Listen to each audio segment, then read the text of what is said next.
தமிழ்நாடு மின்சார வாரிய ஊழியர்கள் மற்றும் ஒப்பந்த தொழிலாளர்களுடைய முன்னேற்றத்தின் சங்கத்தின் மாநில துணை செயலாளர் சத்யராஜ்.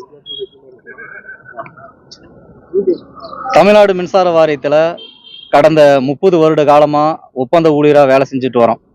இந்த தமிழ்நாடு கவர்மெண்ட் இதுக்கு முன்னாடி இருந்தவங்களும் சரி, இப்ப இருக்கிறவங்களும் சரி, இந்த ஒப்பந்த தொழிலாளர்களை வாழ்க்கைய அவங்களுக்கு ரொம்ப அலட்சியமா தெரியுது. இந்த அலட்சியத்தை நாங்க அந்த அலட்சிய போக்கு இருக்கக்கூடாதுன்றது ஒரே ஒரு காரணத்துக்காக தான் இந்த தொடர் வேலை நிறுத்த போராட்டத்துல நாங்க கையில் எடுத்திருக்கிறோம். அதே மாதிரி 1/1/98 முதல் 2008 வரை விடுபட்ட ஒப்பந்த தொழிலாளர்களை அவங்களை வாரியத்துக்கு அடையாளம் கண்டு அவங்கள நேரடி நியமனம் பண்ணணும். 2வது K2 அக்ரிமெண்ட்ல வேலை செய்யறவங்களையும் பணி நிரந்தரம் பண்ணணும்.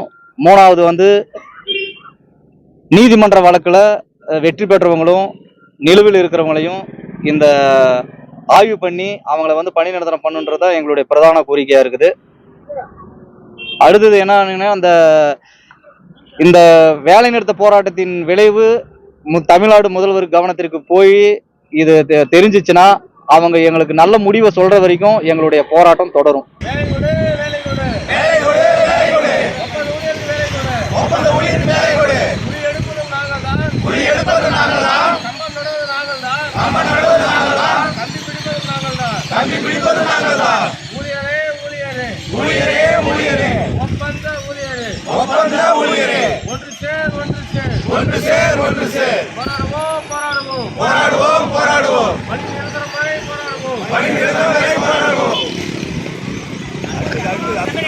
வாழியவே வாழிய வாழியவே ECLP வாழியவே ECLP வாழியவே தமிழக அரசு மின்சார வாரியமே தமிழக அரசு மின்சார வாரியமே தமிழக அரசு மின்சார வாரியமே தமிழக அரசு மின்சார வாரியமே பணி நிரந்தரம் செய் பணி நிரந்தரம் செய் பணி நிரந்தரம் செய் பணி நிரந்தரம் செய் ஒப்பந்த தொழிலாளர்களை பணி நிரந்தரம் செய் ஒப்பந்த தொழிலாளர்களை பணி நிரந்தரம் செய் ஒப்பந்த ஊழியர்களை பணி நிரந்தரம் செய் ஊழியர்களை பணி நிரந்தரம் செய் ஊழியர்களை பணி நிரந்தரம் செய் பணி நிரந்தரம் செய் பணி நிரந்தரம் செய் ஒப்பந்த ஊழியர்களை பணி நிரந்தரம் செய் ஒப்பந்த ஊழியர்களை பணி நிரந்தரம் செய் கம்பம் நடுவது நாங்கள் தான் கம்பம் நடுவது நாங்கள் தான் குழி எடுப்பது நாங்கள் தான் குழி எடுப்பது நாங்கள் தான் கம்பி இழுப்பது நாங்கள் தான் கம்பி இழுப்பது நாங்கள் தான் கம்பி இழுப்பது நாங்கள் தான் கம்பி இழுப்பது நாங்கள்